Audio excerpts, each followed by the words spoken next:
Hello and welcome to our video about literal equations. Let's get started, shall we? Alright, we're looking at literal equations, and for our first example we're going to look at Mr. T-Rex. The formula for finding the volume of a rectangular prism is volume is equal to length times width times height. But poor old Mr. T-Rex here is not able to reach the width, but he knows the volumes of a series of prisms. Help him solve this formula for width. So in other words, solving this formula for W would be very useful to Mr. T-Rex. So what is this topic we're talking about here, literal equations? Well, first of all, they are equations, and we've been working with equations that show two sides that are balanced. And the steps for solving them are really the same things we've been doing, but they look terrible. They look very confusing. They look like alphabet soup, but they're really not. So let's look at our first example and see how they're the same. So looking at this problem, which we've done one like this before, 3x plus 10 is equal to 70. By now you're probably saying, oh, this is easy. I know how to solve this. Subtract 10 from both sides, and we get 3x. This is a 70 minus 10 is 60. And then we're going to divide by 3 on both sides and get x is equal to 20. Nice and easy, right? But what do we do with this?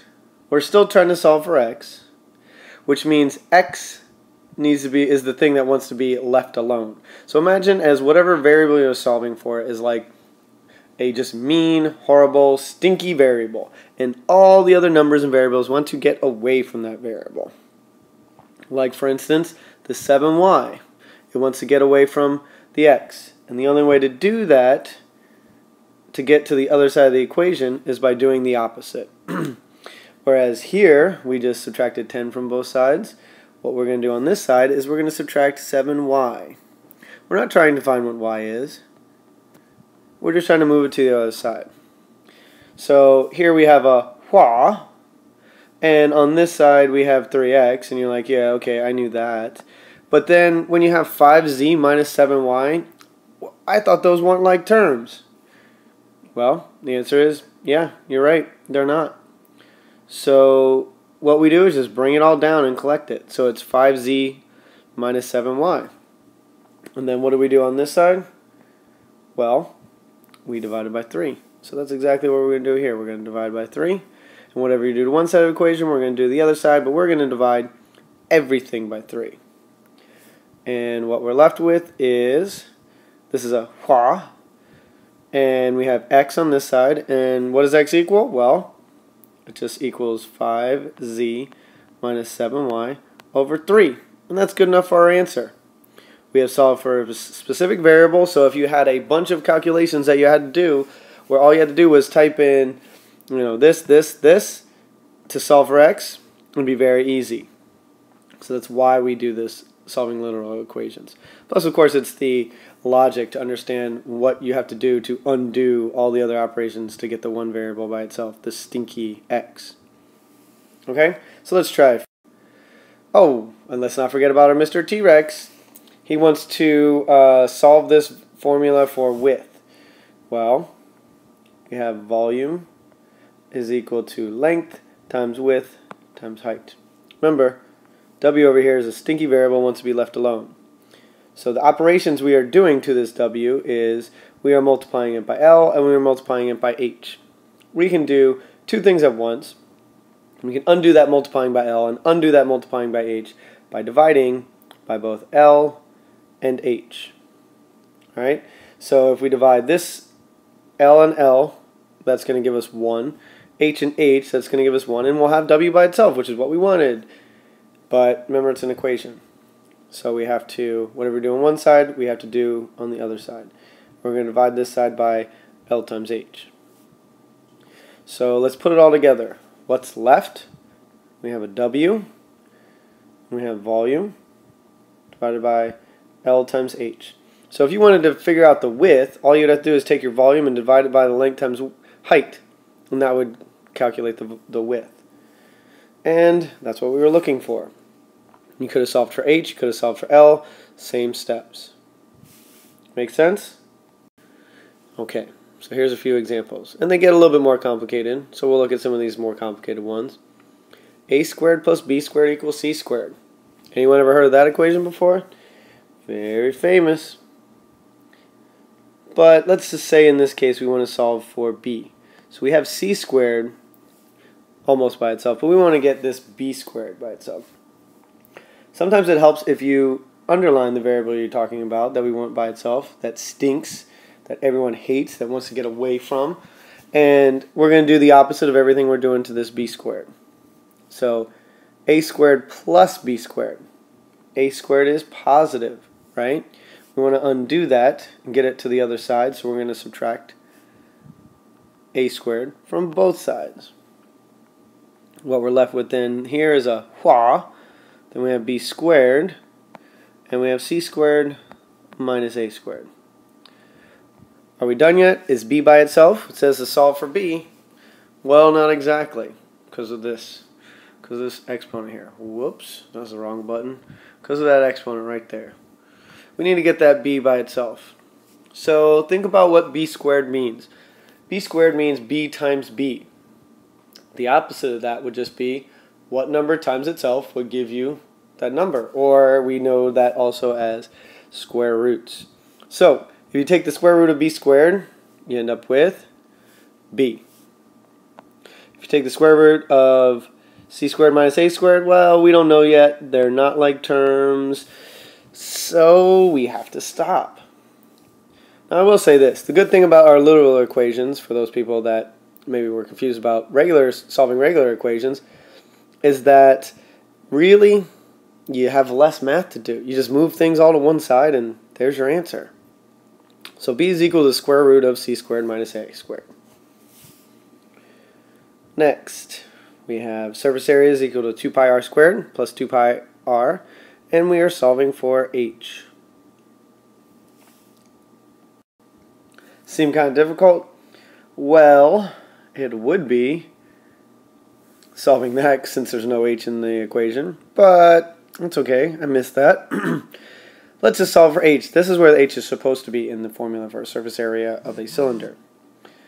So let's get that h by itself. And I'm going to remove everything and rewrite that so we can see it a little better.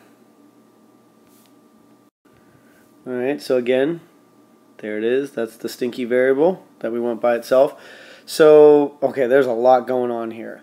But what I want to do is I want to get all of this away from that first. Okay? Remember, when you're trying to solve an equation, you kind of do things backwards. So we're going to do minus 2r squared from both sides, 2 pi r squared. And we get surface area. Surface area minus 2 pi r squared is equal to, this is a hua, just 2 pi r h. Okay, well this is looking better because now the only thing we're doing to h is we are multiplying it by all these things. So the opposite of multiplying it by all these things is dividing by all these things. So I'm going to divide by 2 pi r. This is a hua, hua, hua. And what happens when we do that to one side? Well, we got to do it to the other side. Now, sometimes you can simplify this a little bit, but essentially what we have here is our answer. We have height. We have surface area minus 2 pi r squared over 2 pi r. And next problem here. You know, this problem is also missing which variable we're solving for. So why don't we just say x is the smelling variable here. But what do I see? I see a fraction. Oh no, it's so scary. What do we do? Well, keep in mind that this entire thing is being, this whole thing here, where x is, all these other variables want to get away from this, is being multiplied by 2/3. So the opposite of multiplying by 2/3 would just be dividing by 2/3. And when we do that, we get a hua. Whatever you do on one side, we got to do the other side. Okay, So we have x plus z is equal to w divided by 2/3. Oh my gosh, but we have a fraction within a fraction. What do we do? Well, I'm going to take a little detour to show you what's going on here. If we have w divided by 2/3, really what we have is w divided by 2/3. And you're like, yeah, that's obvious, except maybe that'll help you remember.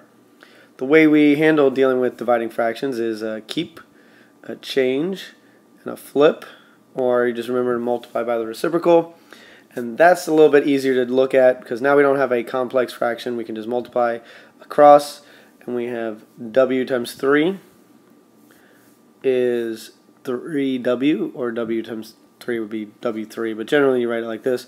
And then that w over 1 we can multiply across and get 1 times 2 is 2.